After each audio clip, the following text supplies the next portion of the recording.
Welcome to the Tumwater version of a National Geographic-style documentary. Well, somewhat. Maybe not. Not Robert Ballard searching for the Spanish gold or looking for the Titanic or something like that. But heading up the Heritage Builders program here, I view myself as only a rookie historian. I'm not really an official one, more of a storyteller. In fact, for me, it's a treasure hunt. Like I should dress up like an old prospector and have a burro and go looking for gold nuggets of history. And that's what I end up doing. It's a valuable pieces of local history that I find, and I wanted to find these treasures and then present them to the public so they won't be lost to future generations. And so maybe we can learn something from them, and as we look ahead, gaining some perspective as we go about making our own history, which we do every day.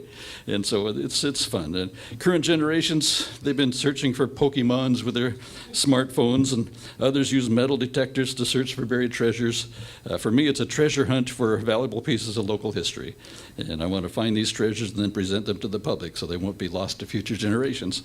And so what kind of treasure map do I use in this search? Let's see, let me start this on here. There we go. Is it Pirates of the Caribbean type maps? Deep water submersibles? Do we have to have that? Satellites in geosynchronous orbit, or Google Maps? No, it's the predecessors to the internet, books and old newspapers.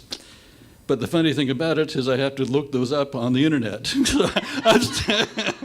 So you're still using computers, but you're still looking at the old newspapers through the computers. So let me begin with, in fact, I'm going to be using a lot of reading you stories really from the old newspapers of the day, from the 1800s, turn of the century. I love the way they write, and when you hear them, you feel like you're back in that era. And so I'm going to do a lot. That's why I have to have these reading glasses on, because we're going to be reading a lot of newspaper articles to you here this talk. Press descriptions of old Tumwater. And Tumwater was not, and still isn't, large enough to have its own newspaper, so we were covered by our friendly rival, Olympia, and we were viewed as that quaint little historic village by many Olympians, and that comes across in some of the stories that I have here. So here's one that's, let's start off here. This is from the Weekly Echo of 1873, and a description of Tumwater. Quote, "We visited Tumwater one day last week and found things about as dull as they are in Olympia at present, with the exception of the falls, which are generally found in good running order. In our rambles through town, we were agreeably surprised to find our friend, Mr. Sam Ward, located in a cozy little store at the upper end of town, surrounded by dry goods, groceries, and hardware, and his neighbor, Mr. Gelbach, running the gristmill in his usual good style. A little further on is the new hall owned by the Literary Association. That's the building on the far right, the architecture of which seems to give our worthy school superintendent an unnecessary amount of trouble. But in our estimation, it is a very neat edifice, both inside and out, and the association deserves considerable credit for their efforts in behalf of a most important institution. The furniture factory of Messrs. Pressey and Esterly and the sash, blind, and door factory of S.N. Cooper were running as busily as though there were no stringency in the money market." So that's unquote there, end of the quote. Another description of Little Tumwater was in the Morning Olympian a little after the turn of the century and after the creation of the Pacific Highway. Its article has a tone of admiration with just a tinge of arrogance, as the Olympian would have, and has the title, "Tumwater Remains Content." Various settlements have achieved municipal magnitude in this state since Tumwater made a place on the map. Most of them also face each recurring election with increased uncertainty and apprehension. All are heavily dependent on police department protection and plagued with unsatisfactory civic administration. Whatever days they are born to come overflowing with incorporated grief.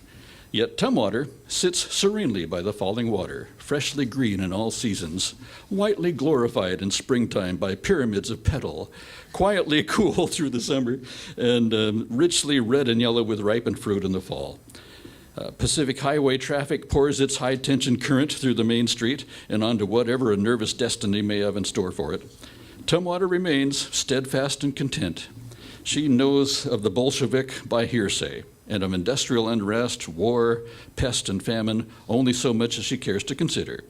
Less than 36 voters are sufficient to settle the issues involved in our last municipal election.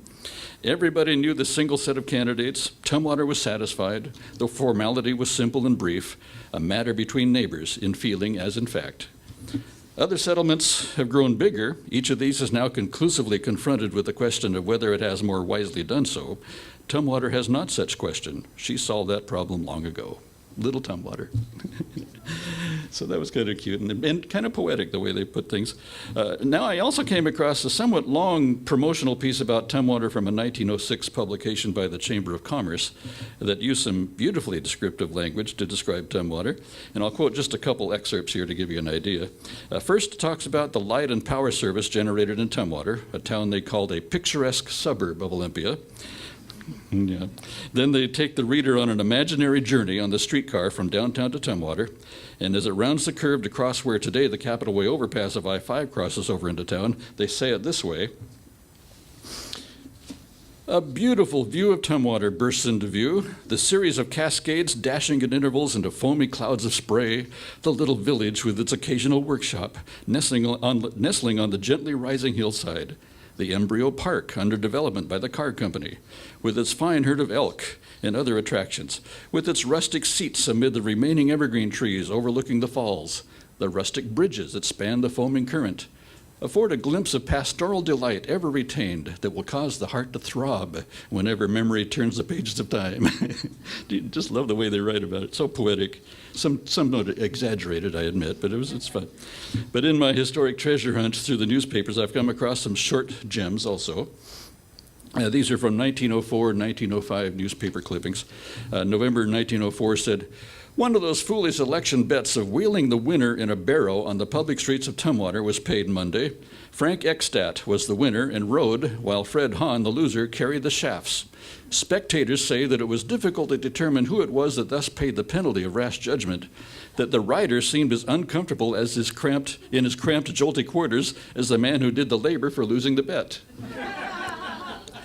February 1905, Mayor Miller of Tumwater is exhibiting an egg laid by one of his Rhode Island red hens, which measures 8 9/16 inches in largest circumference and 6 9/16 the other, and weighs 4.5 ounces.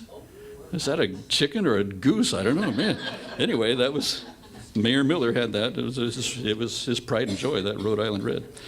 March 1905, John Morph of Tumwater has been named by the county commissioners as overseer of the newly acquired Poor Farm and will take charge at once. And then July 1905, Fred Hahn of Tumwater says he will prosecute the individual who stole his cowbell, which is reversing the established custom when a watch is purloined of reward for return and no questions asked. And there are mitigating circumstances, too, in stealing and putting out of service the sleep-destroying amulet worn by Bossy. There was one more item of value discovered in the February 17th, 1905 paper that didn't really necessarily mention Tumwater, but was of historical interest to me.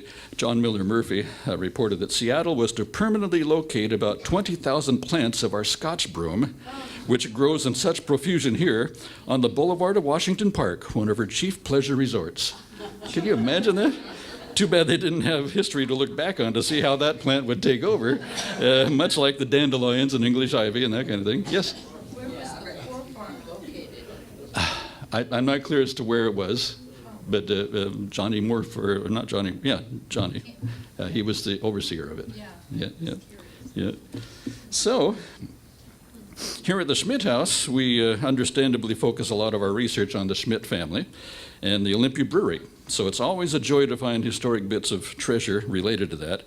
And as I talk about the old brewery and how quickly it grew in the market, I always highlight the many markets they reached with Olympia beer all around the Pacific Rim. I talk about Alaska's gold rush and how they service that, the Sandwich Islands or Hawaii, Shanghai, China. But in the July 1909 edition of the Olympia Daily Recorder, I found some additions to my list of markets for the Schmidt product.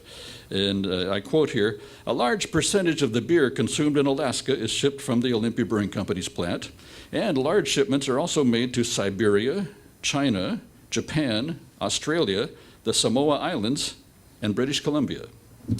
And as for Siberia, I did find a brief article in the June 1906 Morning Olympian entitled Beer for Vladivostok, where it said, the Russians have developed a liking for Olympia beer, judging from an order received by the Olympia Brewing Company for 500 barrels of bottled beer to be shipped to Vladivostok, Siberia. 500 barrels of it. This is the second shipment to be sent to that port, one of 100 barrels sent about 10 days ago. You might not be able to read that ad. Can you read that? Let me see. Let me see if I can pull this out for a second. Here's to man, God's first thought. Here's to woman, God's second thought. And as second thoughts are always best, here's to woman.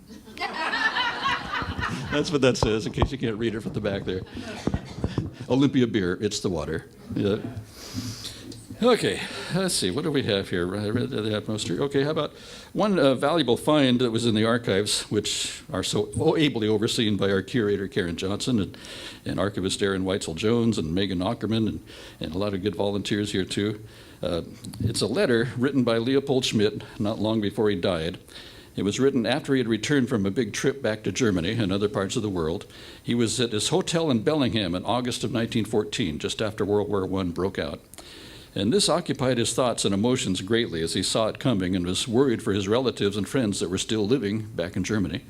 He wrote about the conditions and politics he saw when he was there, but then began to share some personal thoughts. So I'll quote that letter a little bit here.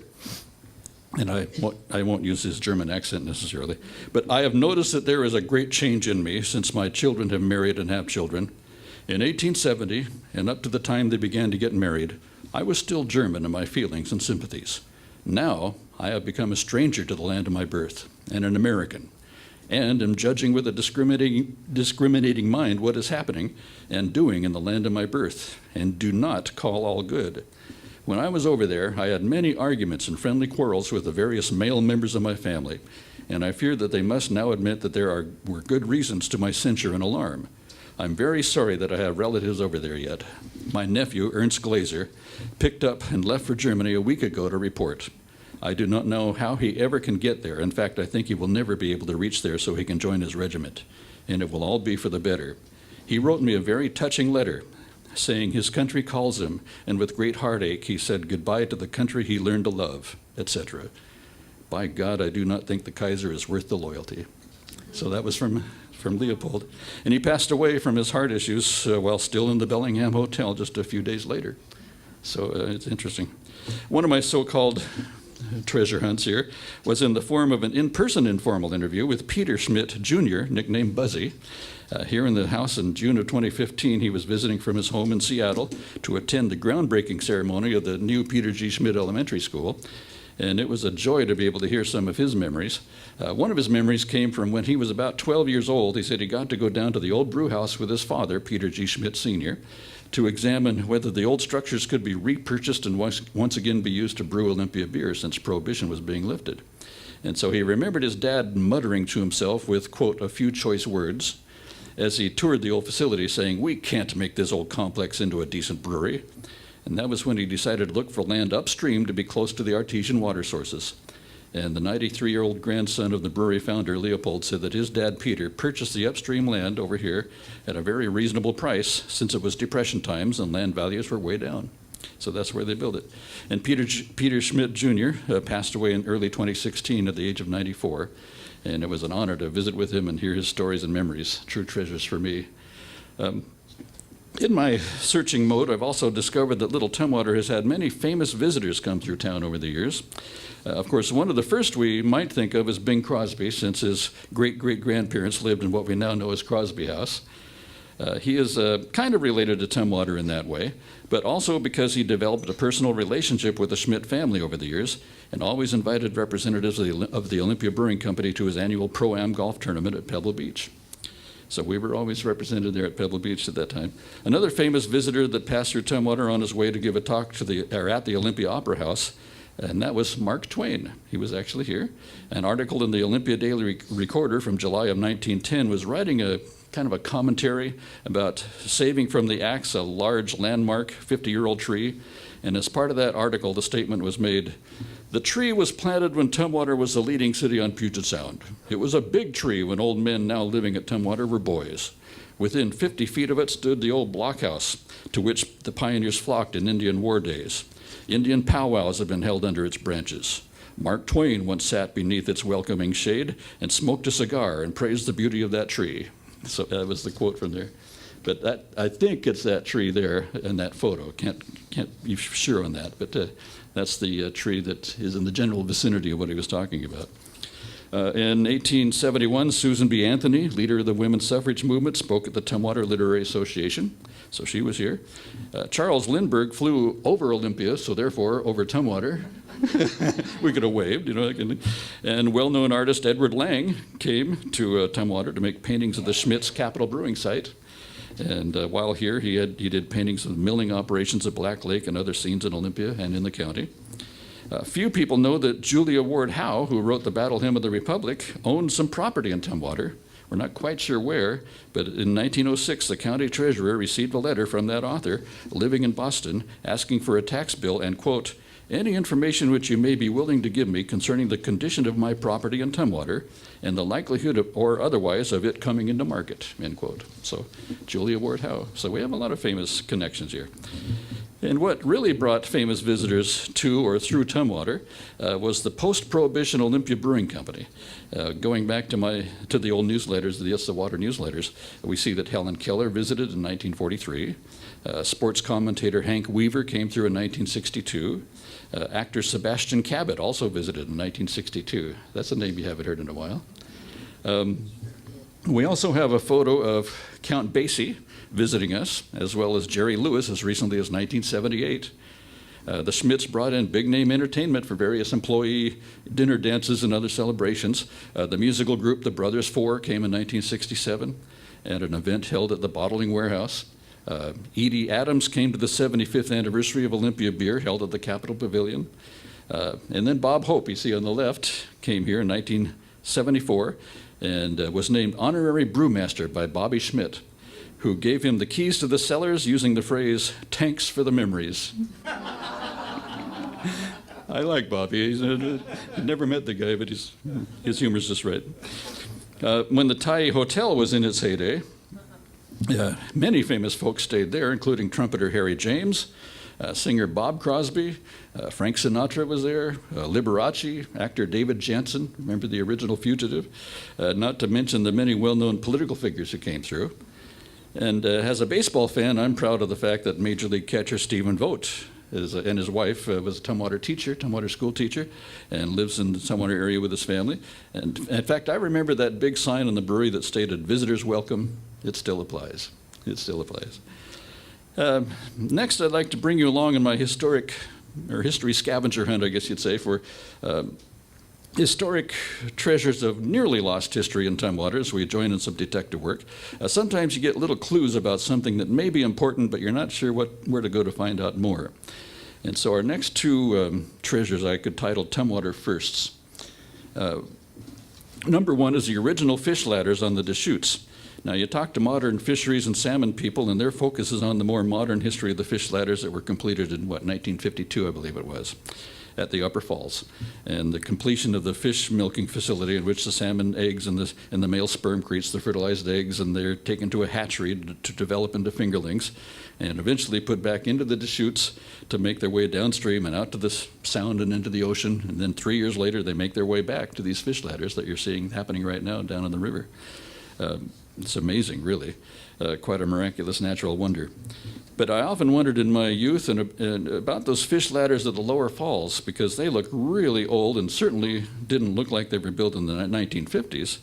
So I was digging through the old Washington Standard newspapers one day and came across a brief mention in the May 6, 1898 issue in which John Miller Murphy wrote, quote, good progress is being made on the construction of the Tumwater fish ladder, and the scaly denizens of the Sound waters will soon be able to go upstairs to make their toilet. That's how he described it. So there was my first First real clue or hint, a long time before the 1950s. That's 1898 we're talking about. And the problem was that I couldn't seem to find any more reference or details until just recently. I had to go to a rival newspaper, the Morning Olympian, and search through the year 1898 issues and found four separate brief articles on the topic. The first was from April 3rd, and here's what it said. A pretty little model of the fish ladder to be placed into Chute's River at Tumwater Falls was placed on exhibition yesterday in Talcott Brothers' showroom, or show window.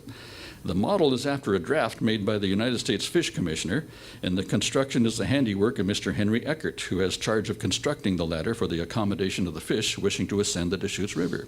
So this is real. It happened. April 6, 1898, it said, Mr. Henry Eckert finds that the water of the Deschutes pours down over the west side of the Long Falls, where it is proposed to construct the fish ladder in such volume that it will be necessary to reconstruct the dam above that portion of the falls before it will be possible to place the ladder in position. And then April 21st, 1898, it said, State Fish Commissioner Little was in the city yesterday, and while here approved the opportunity to inspect the construction of the fish ladder at Tumwater Falls, which work is in charge of Henry Eckert. It was found to be progressing satisfactorily. So far that's what I found on the fish ladders. There's still more to work to find more detail, but it's like a gold prospector finding a few nuggets, but not yet discovering the mother lode. So I'm still looking for that. We'll keep at it. My next treasure surprised me and caused me to add an extra stop on the guided history riverwalk tours we do each summer at the Tumwater Falls Park Trail. I'd pretty much assumed that the first Falls Park was the early version of Northwest Trek, the wildlife park they built there, that was put into the upper falls in the 1890s with elk and bear and swans. I'd heard that there was another park setting further downstream above the lower falls, built into a kind of natural amphitheater on the east bank of the river. And then I struck pay dirt with a Morning Olympian article from August of 1892, which said, the grove along the right bank of the Deschutes between the Tumwater Falls is being cleared and winding walks and seats installed there. It is expected that a vast amount of Olympia lovemaking will be done in this delightful little park, made accessible by the electric cars, the streetcars, in other words. So it was built for, well, they might have lovemaking. But I was thrilled to find that and followed up to find that we had a winter photo of that little park in our collection with its pedestrian footbridge leading from the west bank to the east bank of the river and the seats installed on the bank. And you see the winter version of that so you can see the seats there. And since then, I found more articles that relate to that Tumwater Park and the many groups that came on the electric streetcars from Olympia to picnic and listen to live music and party and no doubt do some making out, as the paper might have referred to. But here's a nice sample of how it was used, found in the July 19th, 1895 Morning Olympian. The picnic at Tumwater Falls last night by the teachers attending the Institute was a success beyond all of the expectations of the management. Everyone who had anything to do with the affair appointed himself or herself, as the case may be, a committee of one to do everything possible to make the most enjoyment for all. The teachers forgot that they had passed the age for childhood frolics and clambered about over the banks and rocks, laughing and shouting to their heart's content. As one of them expressed it, they had the jolliest time imaginable. From some other source or another, a great quantity of everything that is tempting to the appetite on such occasion was forthcoming, and this profusion was spread upon the mossy rocks which form natural tables just below the high dam. There was excellent music furnished by the Harmony Quartet, and from the picnic grounds, the party adjourned to the Downs Hall, and in time to music furnished by the quartet. They danced until 9:40, leaving them time to catch the last car for the city, streetcar. So interesting party. Now that's a treasure of Tumwater's almost lost history that I found. Some of you may have noted that in February 2017, I gave a talk on the longer-term history project of business history in Tumwater. And I've begun that, tracing the business history from its beginnings. And I've continued with that, and in my treasure hunt, I found some interesting discoveries and rediscoveries of things that I should have already known, maybe. In that case, it's like finding a treasure that you or your family had and just collecting dust in an attic or an old box in storage. And anyway, I found a few things that needed the dust blown off them and shined up a little. Let me go to this next one here. Folks familiar with early Tumwater history along the river might remember references to the Ward and Hayes sawmill. Ira Ward, with his partner Smith Hayes, an investment from Nelson Barnes, built the large sawmill at the Upper Falls. They completed it in 1852. Ira Ward was a Quaker from Vermont originally and made his way west in 1848. He came to Tumwater in 1851, built the mill, and then went back east to visit family and got married, bringing Jane to Tumwater in 1853 by ship through Panama and up the coast on another ship. And then they built their house in Tumwater and lived there for about 50 years. Ira was elected to the first territorial legislature and also became a county commissioner for Thurston County for several terms. During the Indian War era, he erected the blockhouse near his home in the old mill for the protection of the citizens of early Tumwater. So my update in my treasure searching for him comes from an ad for the Ward and Hayes business in the 1856 Pioneer and Democrat. And the ad said, "Ward and Hayes, wholesale and retail dealers in flour, wheat, shorts, bran, lumber, etc., Tumwater, Washington Territory. At the warehouse of Ward and Hayes, 2 miles south of Olympia, at the falls of the Chute River, the public will at times find in store and for sale any quantity of the above enumerated articles at prices conformable with the times. Everything they have to sell, they will warrant to be fully equal to what they may represent it. Small vessels can reach the vicinity of their warehouse on the flood, load, and leave on the ebb tide." Tumwater, November 28, 1856. What an ad that is. The next treasure I rediscovered focuses on what was located at the site of the current Falls Terrace restaurant. It used to be a blacksmith shop owned by C.F. or Frank Eastman, son of one of the early pioneers of the area, who was also a blacksmith. The article I found came from the Olympia Daily Recorder from September 21st, 1910, and the headline read, "C.F. Eastman, Old Pioneer, Drops Dead." That's short and sweet. Describes it, I guess. I'll quote it here. "Charles Frank Eastman, one of the members of the pioneer Eastman family of Tumwater, dropped dead late yesterday afternoon over the forge in his blacksmith shop in Tumwater from heart failure. But a few minutes before death came, Mr. Eastman had been talking with John Hopp, a rural mail carrier, and seemed to be in the best of health and spirits. 10 minutes after the carrier left, the old man was found dead by Will Marshall, a farmer who entered the shop to have some blacksmithing work done. For years, he has been city treasurer at Tumwater and was a member of the school board for several terms. Caring little for public life, he never aspired to office, save in his own town, which he accepted as a matter of public duty.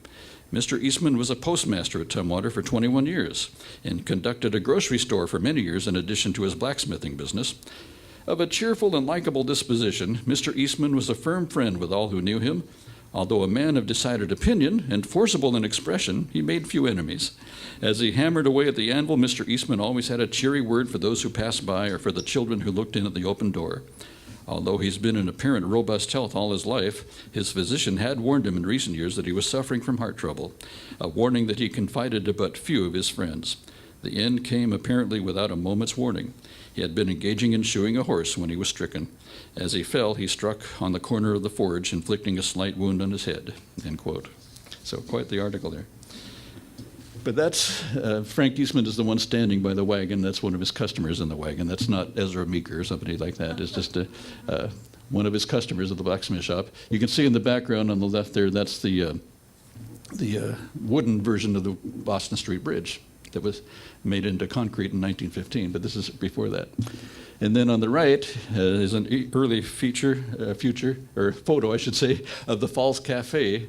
I-5 was being built, and that was going to become the Falls Terrace Restaurant eventually. So that's where the blacksmith shop sat. And then to the right, there was an auto repair business there. And for a while, it was a gas station on the site here too also. Let's see. Speaking of Olympia, I should mention something else. I'm often surprised by how connected the businesses of Tumwater and Olympia really were. Another prominent Olympia business had some roots in Tumwater before moving to the big city. One of those was the Springer and White planing mill on the east waterway of Olympia. Charles H. Springer wrote some memoirs in 1921 that happened to come across from a book titled Olympia Federal Savings, the First 100 Years, published in 2006. And I found Mr. Springer quote here. I'll just quote what he said. "The power of the lower falls was used to operate a small sawmill by Isaac Burlingame of Tumwater, and also a small sash and door factory, which was affiliated by S. Cooper, Jr., also an old resident of Tumwater. Mr. Cooper had called me from Portland, Oregon, to work for him in the sash and door factory. Thus, in March of 1884, I became a resident of the town of Tumwater, and the little shop at Tumwater was quite busy that summer with work in Olympia and the surrounding country. And by the fall of that year, the General Depression had reached Olympia and the other Sound cities, and business for the little shop had just about petered out. Mr. Cooper decided to quit. I got the shop on a shoestring, and for the next 2.5 years, with the help of my brother and a boy helper, I carried on in a very small way. In the spring of 1887, I moved the business to its present location, which was Olympia. So he grew and succeeded. So I've been focusing a lot on the 1800s in my treasure hunting, and I've also found some good nuggets from the 1930s and 40s. Let's see here. I guess that's one I just talked about, isn't it? Okay, let me move ahead. Got to catch up in my script here. Okay. Even though it was a depression years in the 1930s, Tumwater had some good growth going on. With the lifting of Prohibition, the Schmidts restarted the Olympia Brewing Company upstream from their original plant. Also, the main Pacific Highway from Portland to Seattle came through Tumwater, which became quite a bottleneck in that major transportation network. A new 4-lane bridge was built, crossing the Deschutes, making a straight shot through Tumwater to Olympia, bypassing the old commercial center of the town that's today Deschutes Parkway. The dedication of the new Carlyon Bridge, otherwise known as the Totem Pole Bridge today, took place on September 28, 1938. At the opening ceremony, around 300 cars were lined up at the south end of the bridge to be the first to cross over the new span to the north and down Capitol Way through Olympia. And the Morning Olympian wrote a big article a few days before the dedication, September 23rd. The headline read, "New Gateway to the City to be Dedicated." And you'll notice that Olympia was given a slightly more prominent role in the coverage, but here's the article. It said, dedication of the new $250,000 bridge spanning the historic Deschutes River at Tumwater. Major construction of the new $400,000 entrance to Olympia is to be held next Wednesday morning, September 28 at 9:30 o'clock. The bridge is composed of 18 spans covering an overall length of 1,082 feet. The roadway is 48 feet wide and has a sidewalk on either side.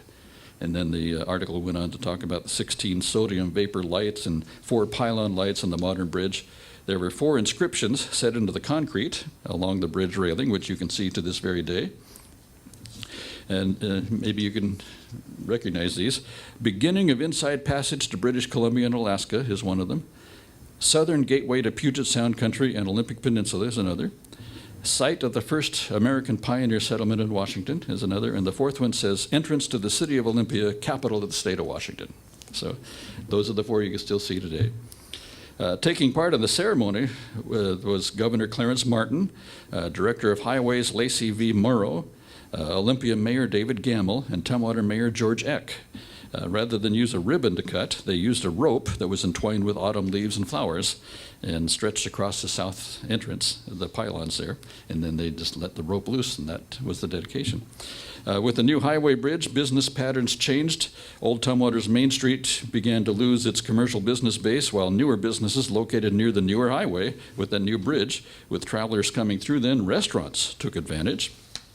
And one example of that in Tumwater was the famous chicken coop.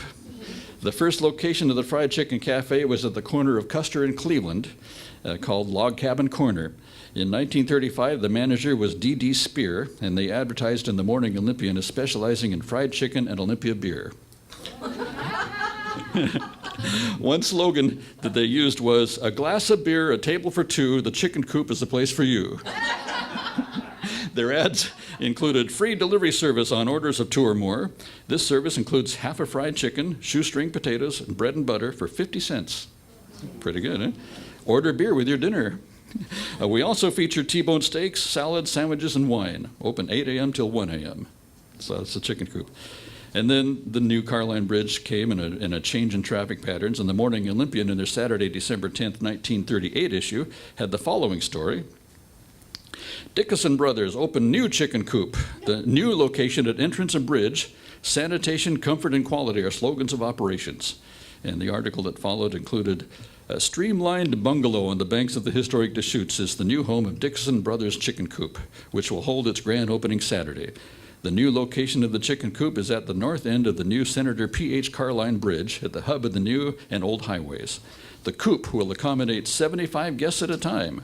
Homer Upton, popular chef at the former location, will continue at the new.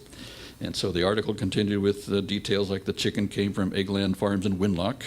By 1940, a fried half chicken still cost 50 cents. Delivery within city limits was 25 cents. and a full course meal was 75 cents. Homemade pie cost 10 cents. So, and now we move ahead in time to November 1st, 1951, with the newspaper headline, "Oregon Trail Inn to open this Friday." And that's the same building that you saw. The article to say, "New restaurant, Mr. and Mrs. J.J. Farrow, owners, formerly the Chicken Coop Cafe, renovated and redecorated, kitchen enlarged, ocean fresh seafood, steaks, and quality line of food with Old West motif." And the Oregon Trail included the Pioneer Room Cocktail Lounge and employed 17 people. The building later became an Asian restaurant called the South Pacific. You might remember that in more recent years. And for a time was the watering hole for the famed jazz musician Red Kelly, who jokingly ran the Owl Party and ran for governor. Do you remember that? Getting somewhere between 6 and 8% of the vote. So a lot of people didn't give a hoot. But I had to add that. It's part of the disc jockey in me, I guess. The building is vacant today. If you'd like to make a restaurant, I'm sure it's available for you. But let me share one more Tumwater business story before I move on. In my teenage years, Chambers Meatpacking Company was a nice new facility just off the I-5 Maytown exit. Before that, though, Chambers Packing Company was located in Tumwater on Cleveland Avenue, overlooking the Deschutes River Valley. It was founded by A.H. Chambers in 1870 and was the first packing house on the Pacific Coast, according to a 1937 Morning Olympian article by R. Kenneth Evans. Chambers was born on Chambers Prairie in June of 1851. His father was David Chambers, and his grandfather was Thomas Chambers. A.H., or Hardaway, he went by the name Hardaway, his middle name, was mayor of Olympia for a time. He helped raise money for construction of the first St. Peter's Hospital, and he and his father, David, began the first electric railway in Olympia. His dad went to Steilacoom and started a flour mill there. Hardaway constructed a new 2-story concrete building in Tumwater in 1930 and had sanitation as his primary concern. The business employed 20 to 25 men and ran 5 delivery trucks. Hardaway Chambers died at the age of 83 in July of 1934 in the hospital for which he raised funds to build. And James Connolly, the president of Chambers Packing then, died at age 40 in 1936, leaving Charles Connolly to become the manager after him. And one little jewel in my treasure hunt was found in a short article in the Morning Olympian, February 19th, 1939. It focused on an event at Chambers Packing, and I quote, "Bullfighters for a day, or more correctly, steer fighters, were Sergeant Ray Hayes and Patrolman John Jennings and Dick Crook of the Olympia Police Department. It all came about when an occupant of the Chambers Packing Company corral, which has been dubbed Ferd the Steer, escaped. The police were notified by persons who saw the animal wandering on the highway. The 3 officers, without benefit of flowing red capes, swords, or other normal accoutrements of the bullfighter, found the steer in the Carlyon edition, surrounded him until Chambers Packing employees arrived and captured him." So that was an interesting little thing. I do have 3 more stories to share here in my treasure hunt. The first comes from the memories of Daisy Ackley, who was daughter of Tumwater medical doctor in the 1800s, Joseph Brown. She wrote a lot of great memories of her childhood spent at Old Tumwater, and one of them I would entitle either The Shingle Bolt Chute or perhaps better, The Brown Family Cow. She said that there were some shingle bolt cutters who had constructed just on the riverside of the narrow gauge railroad track through Tumwater a chute that went down the hill to the bank of the Deschutes before the lower falls, where the fresh water of the river met the salt water of the estuary. The chute was at least 30 feet in length and was very slick, so that wooden bolts could be slid down the hill at high tide in the water. She relates her story this way. I'll quote from her. "Our little Jersey cow was meandering along down the side of the track nearest the river, munching grass which some other cow had missed. She accidentally stepped on that slick chute and went hurtling down to her death on those horrid rocks. The tide being out at the time, she was nothing but a flattened bunch of pulp. Mother was grief-stricken over the loss of her pet Jersey cow. We were without milk, excepting what we could occasionally buy, until Father could secure another cow. No one peddled milk in those days," she said. So interesting. So you find little nuggets like that when you go through the old books and papers. One Tumwater name I've seen mentioned but didn't know much anything about was a former Thurston County Commissioner, Thomas Ismay. He was from the Skookumchuck area of South County, and after that came to Tumwater, where he ran the only saloon in town at the time, called the Orphan Boy Saloon. And I have found some stories about him in the Morning Olympian that seem to suggest that the editorial folks there did not think too highly of Mr. Ismay. So I've decided to take some articles about him and take them with a grain of political salt, because I think he was on the other side of the political track there. But one of the stories really caught my eye from September 27th, 1904, and the headline read, let's see, here it is. Let me get it. There we go. Thomas Ismay gets a punch, calls a streetcar conductor a liar with a prefix, and meets his equal.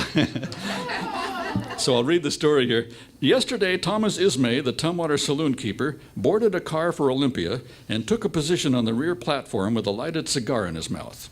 Will Morford, the conductor, informed him that if he desired to smoke, the rules of the company required him to shift the location to the front platform. Ismay resented this suggestion and said to Morford that he had insulted him. Morford denied his accusation, stating that he was but enforcing a rule of the company. Morford passed through the car, collected the fares, and returned to the rear platform. Ismay was evidently not satisfied with the way matters stood, and he accused Morford of having charged Ismay's boy 5 cents extra on a recent trip for carrying a jug of whiskey on the car. Morford said he'd done nothing of the kind. "You are a blankety-blank liar," said Ismay. "Take that," said the plucky little conductor as he landed one in Ismay's face. Morford is a small man, but with one whole hand, the right one being badly crippled. But his sense of honor under Ismay's imputation made up the deficiency. A struggle ensued in which Ismay pushed Morford's head through a rear window, cutting his face, but not seriously injuring him. Some of the passengers and the motorman came to the rescue, and the incident was closed by Ismay soon after leaving the car. So a fight on the streetcar line by this plucky little saloon keeper. Now, if you think that one rates as a treasure of historic value, it certainly took me by surprise. But as they say in the commercials, but wait, there's more. For the price of one, you get the second one absolutely free. My final discovery in our presentation of historic treasure hunting in Tumwater's past did not require a metal detector or pick and shovel, or a smartphone with a Pokemon app. It was found once again in an old newspaper, the Morning Olympian, once again, this time from Friday, March 18th, 1910. And here's the headline of that. One-legged man leads all in cross-country chase. And the subheading says, beats motorcycle, eludes police force and sheriff, and is still at liberty, wanted on vagrancy charges. And so it's a story about a unique scam artist whose scheme was cut short when he tried his strategy on Frank Kinney of the Olympia Brewery.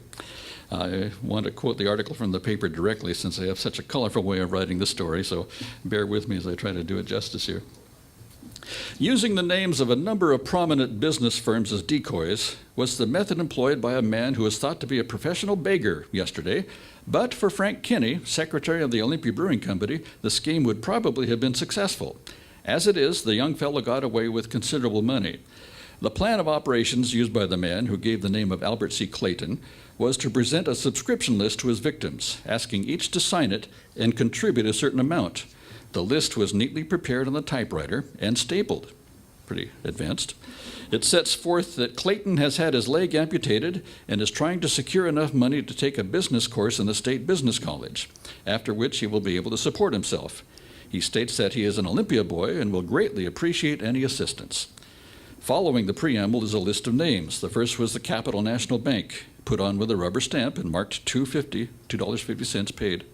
Then followed a number of others, including the B.L. Hill Drug Company, Talcott Brothers, Olympia National Bank, Doan's Shoe Company, Arlett and Ward, Mills and Cowles, all in rubber stamp. Most of them were down for $2. How many of the names were faked is not known, but there were quite a number. And after securing the leading business firms in the city, Clayton went to Tumwater. He walked into the office of the brewery and handed over his list.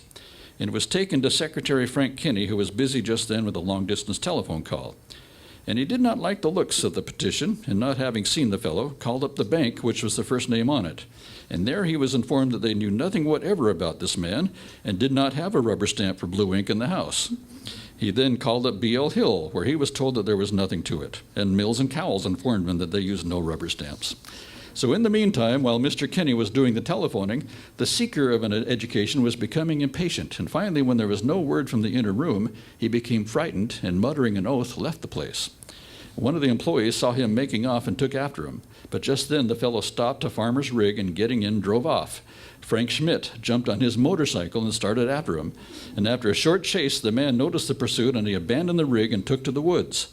Schmidt soon caught up to the rig, and when he found his quarry had flown, started back. He met the fellow just coming out of the woods and had a talk with him. He got no satisfaction. It was impossible for him to bring the man into town unassisted with a heavy machine on his hands. So the fellow started back, however, and was seen walking toward Olympia on the tracks of the old port towns in Southern. The police were notified, and Chief Alex Wright and Patrolman McClellan immediately started after him. The supposed beggars soon abandoned this route and started to cross the Long Bridge and up the big hill coming from Tumwater. Sheriff George Gaston was informed of this new move, and he went out but missed the fellow. In the meantime, Chief Wright had come back and was watching for him on the cars, but in some manner that fellow got into Olympia and was seen shortly after 6 o'clock last night in an alley off Main Street between 4th and 5th Street. The police are at work on the case and have searched all the hotels and lodging houses and watched every outgoing train and boat. It is thought he will try to make a getaway this morning, and the police are looking out for him. Clayton is well dressed in a dark blue suit, wore a white shirt and collar, carried black crutches as one leg is missing. He seems to be a bright enough young fellow and has plenty of money. I'll stop there. But what year was that? That was 19. Let's see. Well, it was during the time of the old. I don't have that written down, but I can find that date for you. But it's when they were operation down below. Suppose that they were running out of the town on the rail. I don't know, one-legged rail or something. I don't know. So anyway, that's the story. Thank you. Thank you so much. Come on back.